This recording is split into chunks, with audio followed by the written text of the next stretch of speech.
Next we will discuss about means of spread, कि ये infectious agent spread कैसे करते हैं, कौन से ऐसे साधन हैं जो इनको फैलाने में हेल्प करते हैं। मीन्स जो बैक्टीरिया है वो कैसे एंटर किया, आपकी बॉडी में ही क्यों गया, क्या कारण है इसके पीछे।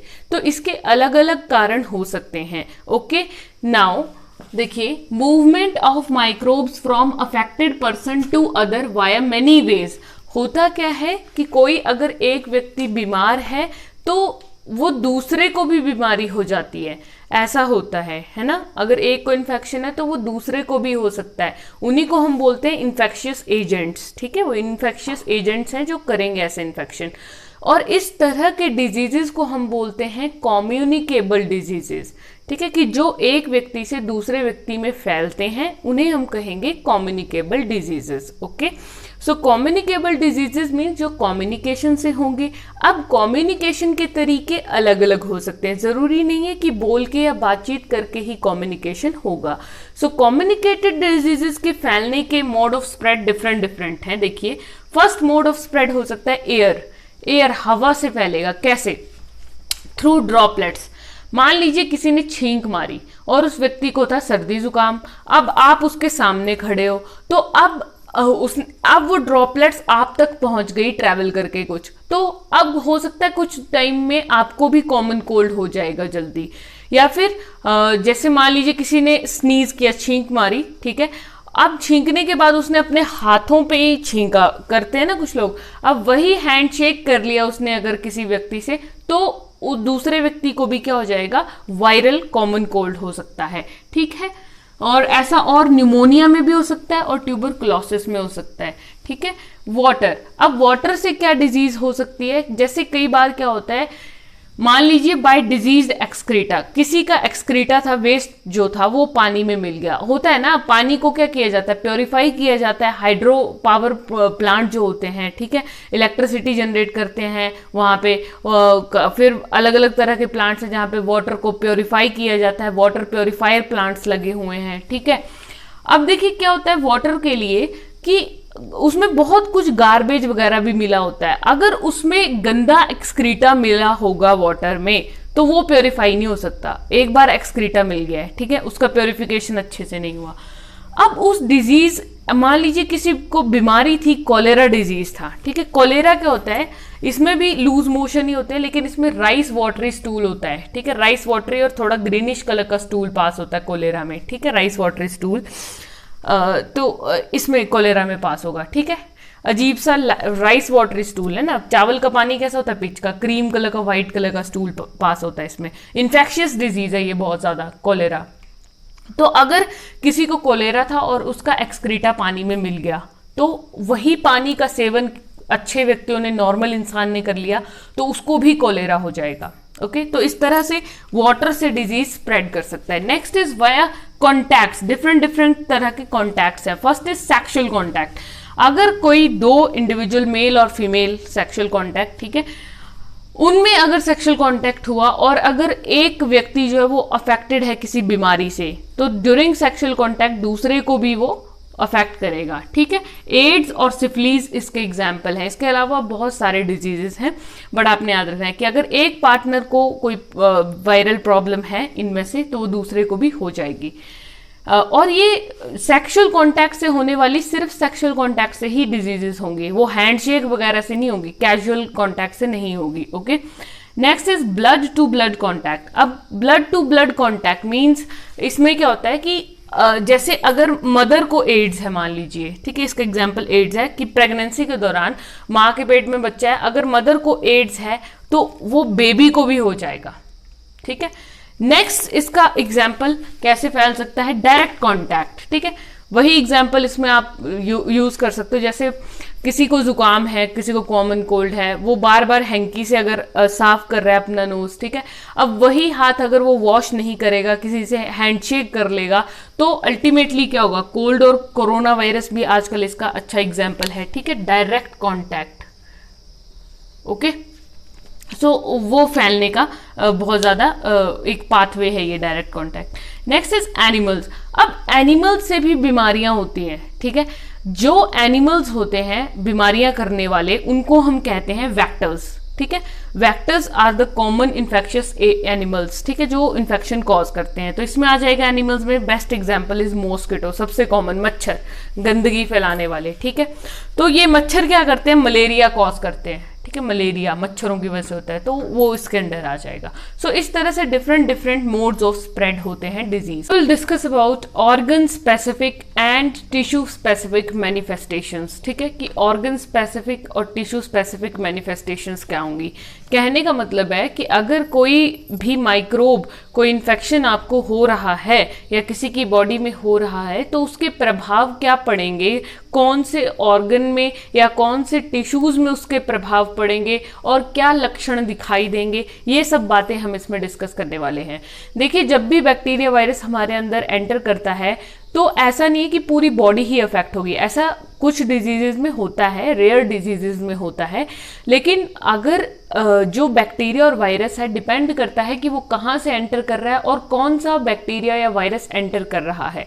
ठीक है, कौन सा एंटर कर रहा है और कहाँ से एंटर कर रहा है, इस पर डिपेंड करेगा। ओके, अब ऐसा भी हो सकता है कि कोई एक ही बैक्टीरिया है लेकिन वो अलग अलग डिजीजेस कॉज कर सकता है और डिपेंड करता है कि वो कहाँ से एंटर करा हुआ है।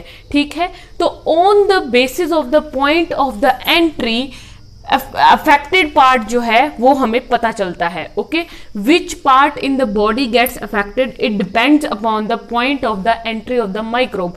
जहां से माइक्रोब की एंट्री हुई है उस पार्ट का किस ऑर्गन से कनेक्शन है। ठीक है, जहां से एंट्री हुई उस पार्ट का सीधा जाके कनेक्शन किस ऑर्गन से है, वहां पे आपको बैड इफेक्ट्स नजर आएंगे। For example different entry points हो सकते हैं, वी विल डिस्कस, और उसके डिफरेंट अफेक्टेड पार्ट हो सकते हैं, डिफरेंट साइन एंड सिम्टम हो सकते हैं। if entry point of nose first if entry point is first of all nose, अगर मान लीजिए नोज एंट्री पॉइंट है नाक से, नाक का सीधा कनेक्शन कहाँ से होता है, लंग्स, क्योंकि नाक हमारी सांस लेने में हेल्प करता है एंड यू नो कि लंग्स में ही सारी फ्रेश एयर जाती है, एल्वियोलाई में इकट्ठे होती है। ठीक है, तो अगर नोज से बैक्टीरिया वायरस एंटर करेगा तो सीधा लंग्स उससे खराब होंगे। जैसे कोरोना वायरस में भी क्या हो रहा था, आजकल की लंग्स ही खराब हो रहे थे, नोज से वायरस एंटर कर रहा था और इतनी ज्यादा डेथ्स हो गई लंग्स अफेक्ट होने की वजह से ही। ठीक है, तो वैसे ही ट्यूबरक्यूलोसिस, टीबी हो सकता है लंग्स का, अगर नोज से बैक्टीरिया या वायरस एंटर कर रहा है तो। ठीक है, और साइन एंड सिम्टम हमें क्या मिलेंगे, अगर देखिए नाक से एंटर कर रहा है तो ऑब्वियसली जो रेस्पिरेटरी ट्रैक्ट है ना, ये पूरा रेस्पिरेटरी ट्रैक्ट है, नोज से लेके फेरिंग्स है। ठीक है, यहाँ पे तो फेरिंग्स है, फिर लंग्स आ जाएंगे हमारे। ठीक है, ब्रोंकाई आएगा बीच में, बहुत सारा पाथवे है। लेकिन आप सिंपल याद रखिए कि क्या क्या सिम्टम हो सकते हैं, रेस्पिरेशन, सांस लेने में दिक्कत, कफ की वजह से ब्रेथलेसनेस, सांस लेने में दिक्कत होगी। ठीक है, सेकंड अगर हम बात करें, सेकंड इज माउथ। अगर माउथ से बैक्टीरिया या वायरस या कोई भी पैथोजन बोल सकते हैं, माउथ से अगर पैथोजन एंटर कर रहा है तो या तो वो गट में जाएगा या तो लीवर में। ठीक है, या तो गट मतलब ये इंटेस्टाइन में चला जाएगा या तो लीवर में चला जाएगा। ठीक है, अगर गट में जाता है तो टाइफाइड हो सकता है और अगर लीवर में जाएगा तो जॉन्डिस हो सकता है। जॉन्डिस माने पीलिया, सुना होगा आपने लोकल लैंग्वेज में। ठीक है, शरीर पीला पड़ जाता है। Typhoid is a kind of fever, high grade fever आता है इसमें। ठीक है, और जॉन्डिस में क्या होगा, जॉन्डिस में जॉन्डिस ही होगा, यही सिम्टम है इसका। ठीक है, पेलनेस होगी, वीक बॉडी होगी, सेल्स कम हो जाएंगे। नेक्स्ट, अगर एंट्री पॉइंट सेक्सुअल ऑर्गन्स के थ्रू है, ठीक है, sexual organs means reproductive organs के थ्रू अगर बैक्टीरिया या वायरस एंटर कर रहा है तो सीधा वो लिम्फ नोड्स को जाके अफेक्ट करता है। ठीक है, लिम्फ नोड्स होती है हमारी बॉडी के डिफरेंट ऑर्गन्स पर होती हैं, सभी पर नहीं होंगी लेकिन कुछ ऑर्गन्स पर होती हैं। We will discuss it in detail. Lymph nodes पर एंटर करेगा और HIV, एड्स सुना होगा। ठीक है, तो HIV वायरस हो सकता है ये और एड्स कॉज कर देगा ये। ठीक है, HIV वायरस का नाम है और एड्स बीमारी है। तो इसकी वजह से क्या होता है, वीक इम्यूनिटी हो जाती है। देखिए इम्यूनिटी क्या होती है, इम्यूनिटी हमारी एक शक्ति है। ठीक है, बीमारी से लड़ने की शक्ति को बोलते हैं immunity. Okay, it is a part two fight the disease. Okay, that is immunity. तो जब हमारी लिम्फ नोड्स अफेक्ट होंगी, एक्चुअली जो लिम्फ नोड्स है वो इम्यून सिस्टम को कंट्रोल करती हैं, तो यहाँ पे इम्यूनिटी वीक हो जाएगी जब ऐसा होगा तो। ठीक है, नेक्स्ट इज अगर मॉस्किटो बाइट एंट्री पॉइंट है, कि मस्कीटो है ना वो तो कहीं भी बाइट कर सकता है, आपके पैर, टांगों में, हाथ, बाजू, शोल्डर, नेक, फेस, कहीं भी बाइट कर सकता है मस्कीटो। अगर मस्कीटो का बाइट है तो दो तरह के इन्फेक्शन हो सकते हैं। कौन कौन से? लीवर के थ्रू हो सकता है और ब्रेन के थ्रू हो सकता है, ठीक है। और भी होते हैं मस्कीटो बाइट से, ठीक है, और इन्फेक्शन भी हो सकते हैं, लेकिन ये दो कॉमन है। अगर लीवर अफेक्ट होगा तो दैट मीन्स मलेरिया है इसमें, ठीक है, और आरबीसीज, रेड ब्लड सेल हमारे अफेक्ट होते हैं। अब मस्कीटो बाइट में अगर ब्रेन अफेक्ट हो रहा है तो एक बीमारी है एन्सेफेलाइटिस। आजकल ये बीमारी किलिंग कॉज बन रही है, इससे डेथ रेट बढ़ गया है एन्सेफेलाइटिस से, जापानीज एन्सेफेलाइटिस बोलते हैं इसको, ठीक है। तो मलेरिया के सिम्टम आपको पता है, फीवर, वीकनेस, ठीक है, सेल्स कम हो जाएंगे। एंड ब्रेन में अगर एन्सेफेलाइटिस हो रहा है तो एन्सेफेलाइटिस में हेडेक, फिट्स, अनकॉन्शियसनेस होगी, वॉमिटिंग्स आती हैं, इस तरह के सिम्टम देखने को मिलते हैं। अब देखिए ये तो हो गए ऑर्गन साइट वाइज। अब चाहे बोलते कोई भी एंट्री पॉइंट हो, एक रिजल्ट जरूर आता है इन सारी बीमारियों का, ठीक है। कोई भी ऑर्गन अफेक्ट हो, कोई भी एंट्री पॉइंट हो, नेट रिजल्ट आपको जरूर देखने को मिलेगा। क्या? Week immune system. Immune system क्या होता है डिटेल में पढ़ेंगे, अभी इतना याद रखिए, जो बीमारियों से लड़ने में हमारा सुरक्षा कवच कह लीजिए, ठीक है। सिंपल भाषा में मैं बोलूं तो immune system can be considered as a सुरक्षा कवच। तो ये जो इम्यून सिस्टम है ये अफेक्ट होता है।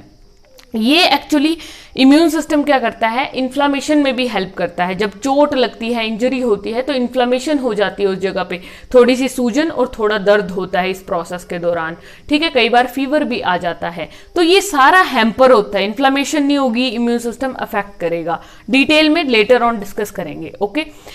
अब एक और पॉइंट जो मैं आपको बताना चाहूंगी कि जैसे मैंने कहा कि ये एंट्री पॉइंट से बैक्टीरिया, वायरस आ रहे हैं। अब देखिए बीमारी किस हद तक फैलेगी ये डिपेंड करता है कि कितने बैक्टीरिया और वायरस आ रहे हैं। अगर उनका नंबर, माइक्रोब्स का नंबर आपकी बॉडी में कम है, कम माइक्रोब्स एंटर किए हैं, तो इसका मतलब बीमारी थोड़े कम लेवल तक होगी। लेकिन अगर नंबर बहुत ज्यादा है माइक्रोब्स का तो it may be fatal, death भी हो सकती है। Okay, so this was all about organ and tissue manifestations of different microbes. कैसे होता है ये।